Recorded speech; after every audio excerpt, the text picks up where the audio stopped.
తాకట్లో ఉన్న మీ బంగారాన్ని విడిపించి ఆ రోజు ఆన్లైన్ రేటుకి కొంటాం. Sharma gold company. జమ్మూ కాశ్మీర్ పహల్గాం దాడి తర్వాత పాకిస్తాన్ పై భారత్ కన్నెర చేసింది. దెబ్బకు ప్రాణానికి ప్రాణం అనేలా యుద్ధానికి సిద్ధమైంది.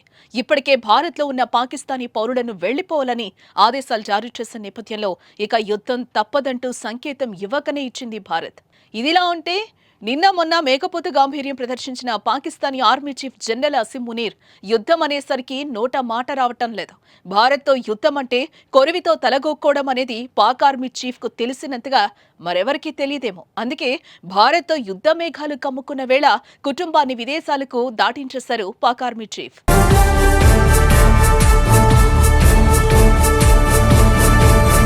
పాకిస్తాన్ది ఎప్పుడూ వక్రబుద్ధే. కుక్కతో ఒక వంకర అన్నట్లు పాకిస్తాన్ బుద్ధి మారటం లేదు. ప్రశాంతంగా ఉన్న భారత్లో అలజడి రేపి మొగుణ్ణి కొట్టి మొగసాల వ్యవహరిస్తుంది. చేసిందంతా చేసేసి మళ్లీ భారత్ పైన నిందలు వేసే ప్రయత్నం చేస్తుంది పాకిస్తానీ. ఇదిలా ఉంటే జమ్మూ కాశ్మీర్ ఘటనను భారత్ సీరియస్ గా తీసుకుంది. పాకిస్తాన్ కు తగిన గుణపాఠం చెప్పాలని డిసైడ్ అయింది. జమ్మూ కాశ్మీర్ లో సర్చ్ ఆపరేషన్ ను ముమ్మరం చేశాయి. లోకల్ ఉగ్రవాదులను సైతం వేటాడుతున్నాయి. ఉగ్రవాదులపై చిరుత పులులా విరుచుకుపడుతూ ఉగ్రవాదులను మట్టుపెడుతున్నారు. ఈ నేపథ్యంలో పాకిస్తాన్ సైన్యం భయాందోళనకు గురవుతుంది. ఎంతలా అంటే ఆ దేశ army chief general Asim Munir కుటుంబంతో సహా చాలా మంది ఆర్మీ అధికారులు తమ కుటుంబాలను విదేశాలకు పంపారంటే అర్థం చేసుకోవచ్చు భారత్ దమ్ము.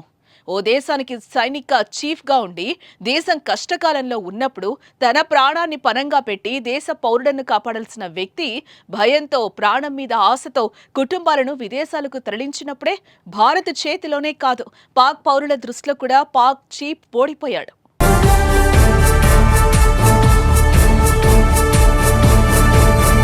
ఓ పక్క భారత్తో యుద్ధం అంటే పాక్ సైనిక చీఫే భయపడుతున్నాడు. అలాంటి కొందరు గుంటనక్కలు ఊలలు వేస్తున్నాయి.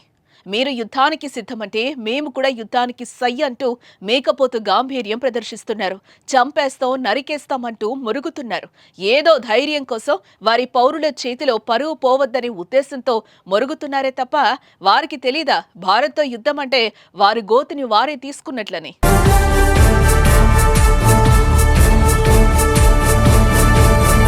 ఇదిలా ఉంటే ఇక యుద్ధమే అని భారత్ అల్టిమేటం ఇచ్చిన దగ్గర నుంచి Pakistani army chief general Asim Munir ఎక్కడా కనిపించడం లేదు. నిజానికి పాకిస్తాన్లో ప్రధాని కంటే మునీర్కే డిమాండ్లు ఎక్కువ ఉంటాయనేది అందరికీ తెలిసిందే. ఓ దేశం యుద్ధంపై సైనిక చీఫ్ వ్యూహాలు రచించాల్సి వస్తుంది.